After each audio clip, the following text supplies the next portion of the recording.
मालती की 3 बहुएं होती हैं, स्वरा, कालिंदी और विशाखा। उन तीनों में से दोस्तों विशाखा, कालिंदी दोनों ही बहुत अमीर घराने की होती हैं। वहीं स्वरा एक गरीब घर की बेटी होती है, जिसके कारण उसकी दोनों जेठानी और सास मालती उसे ठीक से पेश नहीं आती है।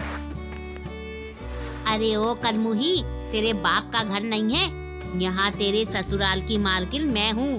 चल जल्दी से मेरे और अपनी दोनों जेठानियों के सर की मालिश कर। मेरे पैरों की भी। ठीक है जेठानी जी। स्वरा अपनी दोनों जेठानियों की और अपनी सास मालती की मालिश करती है।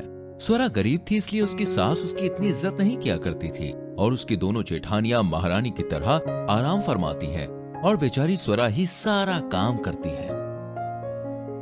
ओ स्वरा की बच्ची, कछुए की तरह नहीं, मशीन की तरह तेज हाथ चला, वरना तुझे खाना नहीं मिलेगा। और लगे हाथ गाजर का हलवा भी बना देना, विंटर्स आ गए हैं ना। ठीक है जेठानी जी। एक दिन जब मालती, विशाखा और कालिंदी तीनों किसी शादी में सज संवर कर जा रही होती हैं, तभी अरे सासू माँ, जेठानी जी, आप तीनों पड़ोस की बरखा चाची की बेटी बिंदिया की शादी में जा रहे हो ना? मैं भी चलूं आपके साथ? वैसे भी घर का सारा काम तो निपट चुका है। अरे ओ गरीब फटीचर बहू, फटे पुराने कपड़ों में आकर मेरी नाक कटवाना चाहती है क्या तू? वहाँ के नौकर चाकर भी तुझसे ज्यादा अच्छे और अमीर दिखते होंगे। बड़ी आई शादी में आने वाली, चल भाग यहाँ से, निगोड़ी निकम्मी कहीं की। स्वरा को मालती की बातों का बहुत बुरा लगता है और वो अकेले में बिलक बिलक कर रोती है। क्या मैं इतनी बुरी हूँ? गरीब होना क्या कोई पाप है क्या? सदियों से सिर्फ अमीरों को ही हर चीज में बढ़ावा दिया जाता है और गरीबों को पैरों तले कुचला जाता है।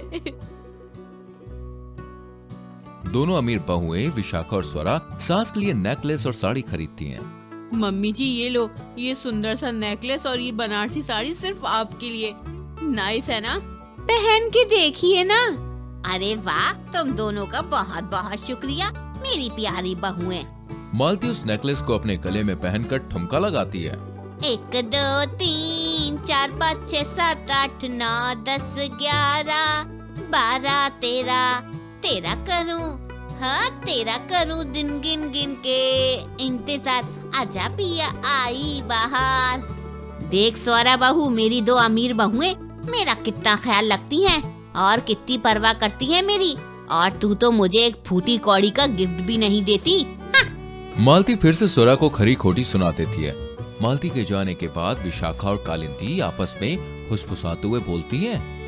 बेवकूफ बुढ़िया, उसे लगा कि हमने अपने पैसों से गिफ्ट दिए हैं उसे, जबकि वो पैसे तो उसके बेटों की जेब के थे। ये सुनकर स्वरा चौंक जाती है। मालती गरीब बहू स्वरा के साथ बहुत अत्याचार किया करती है। अरे ओ छम्मक छल्लो, आज तू आंगन में पटल लगाकर सोएगी, क्योंकि आज तूने खाना लेट बनाया है, और तो और बाजार में सरेआम सबके सामने आ गई मुझसे मिलने के लिए।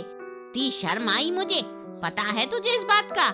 लोग क्या सोचते होंगे, 2 बहुएं अमीर और 1 बहू गरीब। ची ची ची ची। मालती स्वरा की रजाई आंगन में फेंक देती है और बेचारी स्वरा रात भर भयंकर ठंड में बाहर ही सोती है।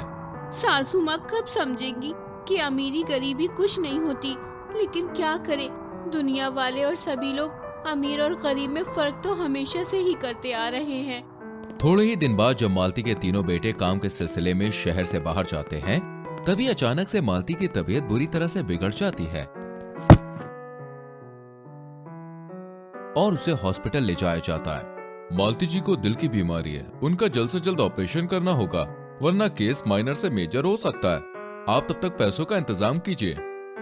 हे भगवान, ठीक है, आप ऑपरेशन शुरू कीजिए डॉक्टर साहब, मैं पैसों का इंतजाम करती हूँ।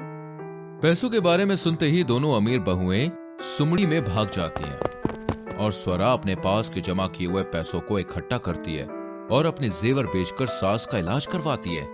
ठीक होने के बाद मालती को अपने किए पर बहुत शर्मिंदगी महसूस होती है।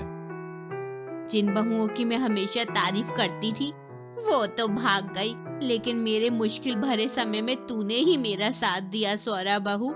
मेरा इलाज कराने के लिए शुक्रिया।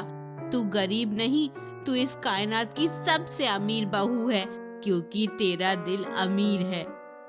बस सासू माँ, अब रुलाएंगी क्या आप?